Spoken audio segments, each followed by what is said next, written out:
Good afternoon. Sorry about that. We had some technical difficulties. Decided to crash right before we got started. So hopefully things are back to being okay.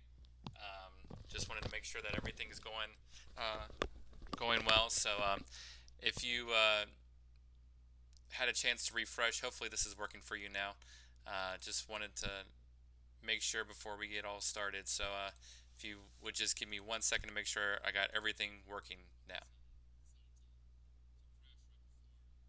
Okay, it looks like it's all working now. So today we are having a special guest. She came on last week, and she'll be on today as well. Um, the This is my uh, daughter Lucy. Go ahead. She'll be joining us because I wanted to kind of go through this lesson with her. And so before we do, let me uh, get this situated um, real quick, and then we'll be ready to go. All right. So, again, sorry about that. Sometimes technology uh, just doesn't work the way you want it to. But we're good now. Everything's good. So today's message is going to be talking about weapons and fighting, which is going to be kind of weird because the past, you know, 2 days, yesterday and Friday, we were talking about the gospel and the importance of the gospel and how we should share it and what the gospel can't be and the obstacles that we need to remove that we sometimes put in front of the gospel, that we need the gospel to be in its purest form, which is our way of salvation. So we're going to be talking a little bit about today more on that and this idea of weapons and fighting. So uh, I'm going to ask Lucy some questions. Um, get her back on camera. Lucy, um, so what are some things that when you think of why someone needs a weapon, what are some reasons why people need weapons? To fight bad guys. All right, to fight bad guys. All right, what else? What's another reason why you might need a weapon? Like maybe maybe you're like one of those people that like go in like a circle and they fight each other. I don't. I don't. They go in a circle and fight each other with weapons. Yeah, they're in like a pit and then there's like crowds. Did you see that on a TV show or something? No, I read it in like. Oh, like a gladiator. Yeah. Oh, okay. So yeah, you would need weapons to fight, basically, right? And you said like how we fight bad guys. All right, so I'm gonna read some scripture, and we're gonna actually talk about this a little bit more. It says, "But as servants," and this is 2 Corinthians chapter 6, starting with verse 4. It says, "But as servants of God, we commend ourselves in every way, by great endurance in afflictions, hardships, calamities, beatings, imprisonments, riots, labors, sleepless nights, hunger, by purity, knowledge, patience, kindness, the Holy Spirit, genuine love, by truthful speech, and the power of God, with the weapons of righteousness for the right hand and for the left. Through honor and dishonor, through slander and praise, we are treated as impostors, and yet we are true. As unknown and yet well known, as dying and behold we live, as punished and yet not killed, as sorrowful yet always rejoicing, as poor yet making many rich, as having nothing yet possessing everything." So, we're gonna stop right there for a second. So, um, looking at this list of things, we have afflictions, hardships, calamities, beatings, imprisonments, riots, labor, sleepless nights, hunger. Okay, Lucy, in this list of things, what have you encountered? Um. Have you ever been afflicted with something? Have you ever had maybe a hardship or a calamity happen? Hmm. I don't. Not a beating, no. No. Have you ever been imprisoned? Nope. Have you ever been part of a riot? No. What about your labors? Have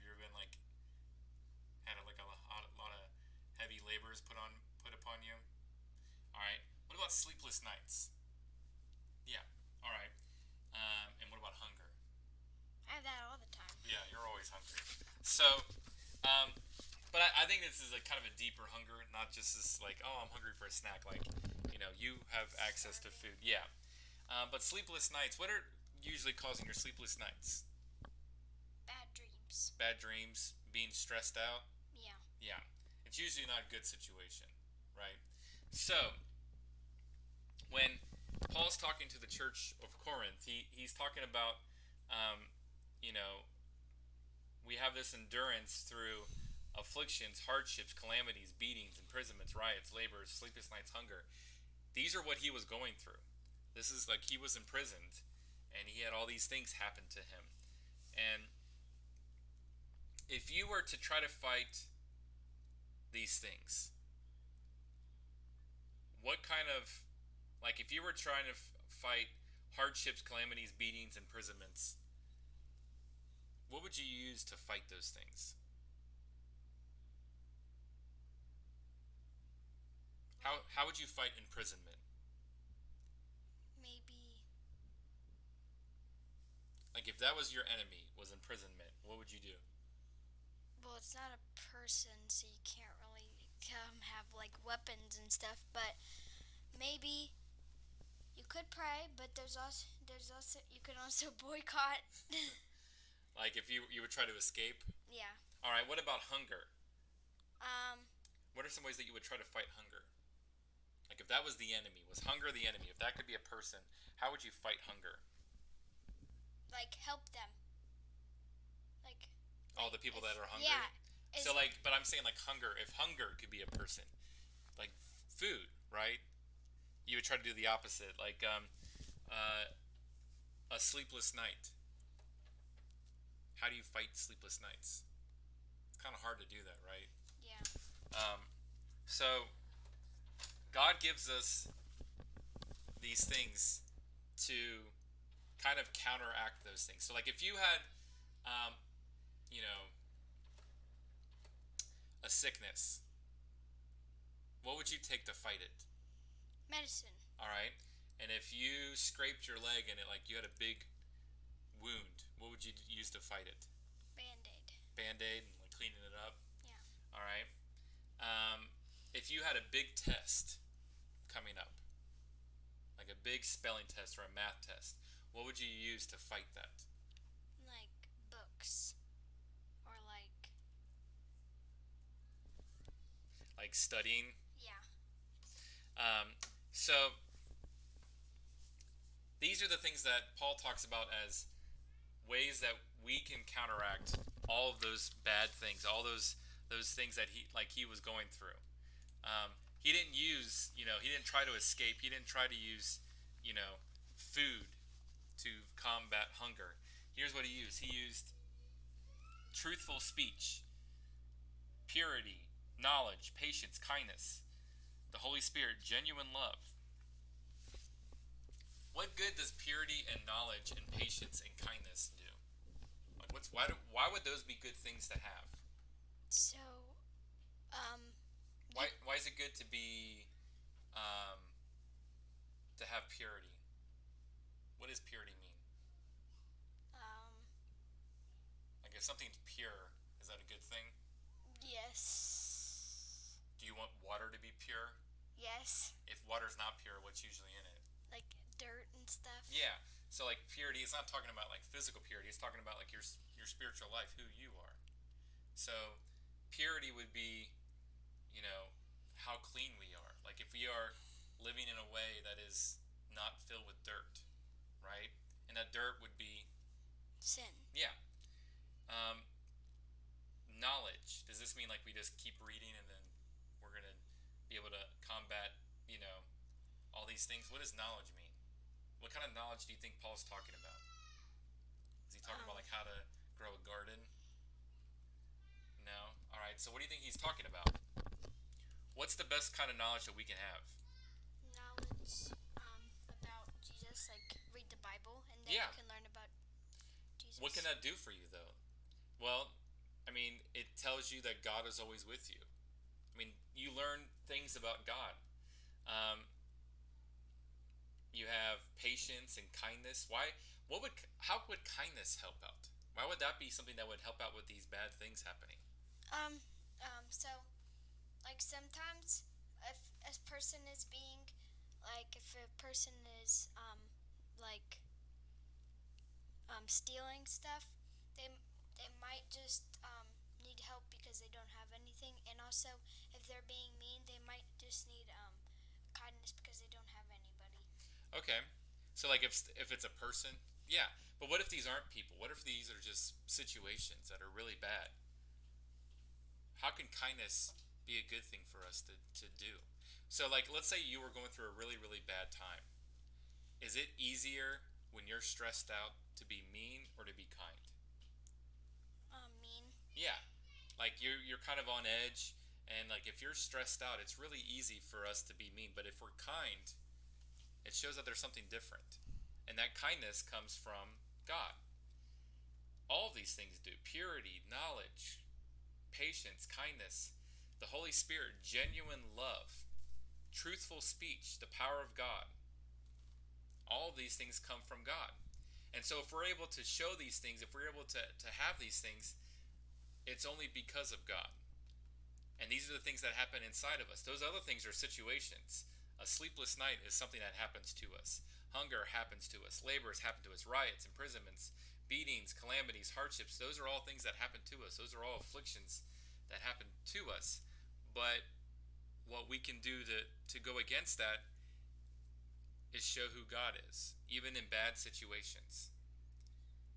And then Paul talks and he says, we are treated as impostors and yet are true, as unknown and yet well known, as dying and behold we live, as punished and yet not killed, as sorrowful and yet always rejoicing, as poor yet making many rich, as having nothing yet possessing everything. He's going back and forth between physical things and spiritual things. They're like, you're poor, but really we're making people rich, not because Paul was giving them money, but he was giving them the gospel.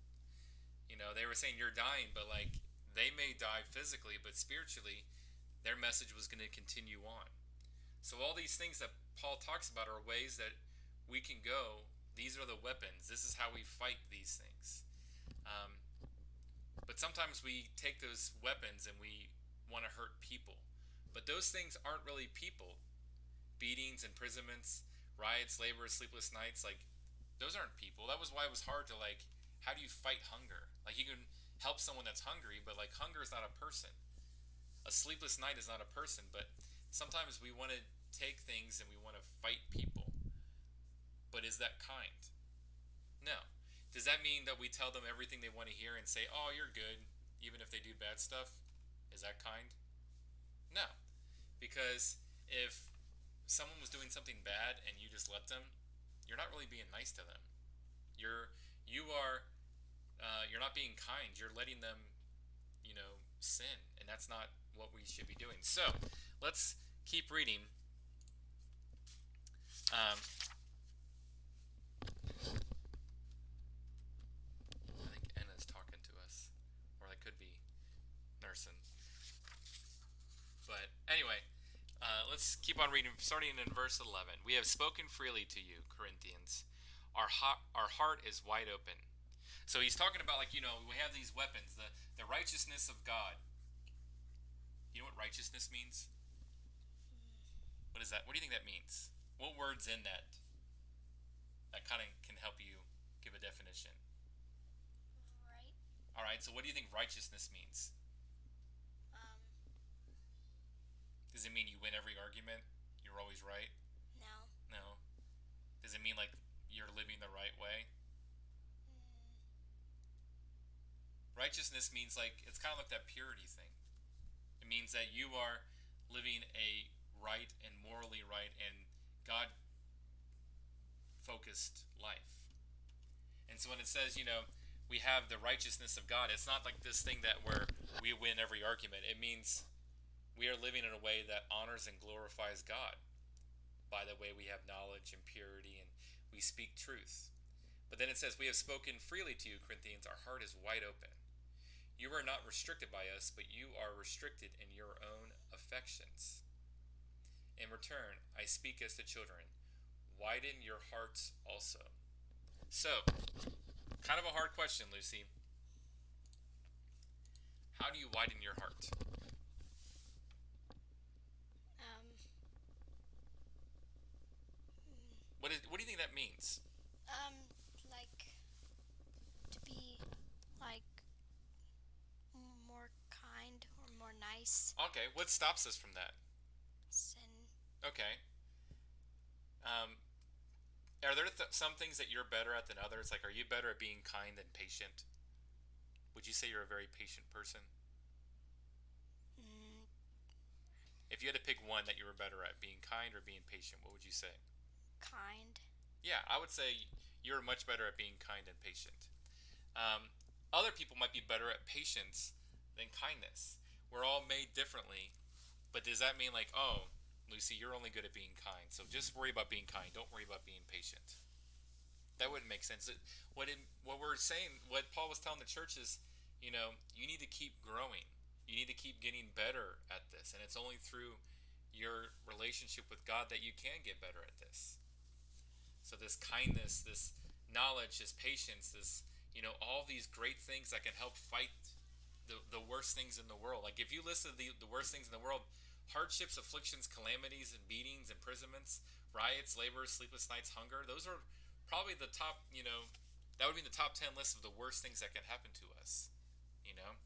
So to fight those things, instead of fighting with other people, we see that God is saying, glorify my name. Give me honor in everything that you do.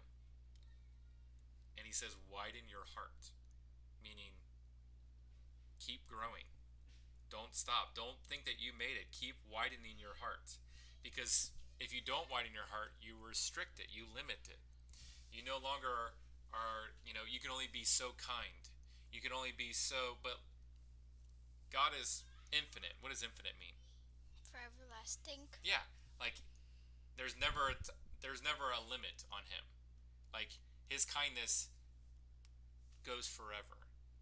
Our kindness sometimes stops. Like we stop being kind if we're tired. We stop being kind if we're stressed out. We stop being kind if someone hurts our feelings, right? So what what God is saying is widen your heart, because if I'm going to be a part of your life, he needs room to for us to grow. I mean, if you have something that's infinite, like infinite kindness being in you, you don't want to limit that. You want that to keep going. So widen, keep giving more space and more space and more space for God to grow in your life. All right, so that's it for today. We're going to continue on. I'm not going to put Lucy on the spot and have her sing again, but tomorrow, if you're one of the youth guys, we're going to do our weekly Zoom meeting. So I'll give you guys the code to that. It'll be right at 3 o'clock. We're going to try to do it a little bit sooner so we can have a little more time. Again, 3 o'clock for our youth guys. This Sunday is our Easter service.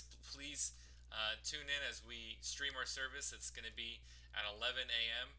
And again, if you have a message for somebody or a message for the church that you want them to know, like I'm wishing people a happy Easter and this Resurrection Sunday, if you have pictures of your family, friends, neighbors celebrating Easter, we want that. So if you can, send that to me at tom@oakridgebaptist.net. We want to have a special time in our service where we can hear from one another. So, Lucy, will you close us out in a word of prayer? Dear Lord, thank you for the world that you gave us, and thank you for our food. Lord, help people if when it's a hard time for them. Lord, help me Lord, help people when they're sad, angry, and amen. Amen. All right. Thank you guys. We will see you guys tomorrow. All right. Thanks.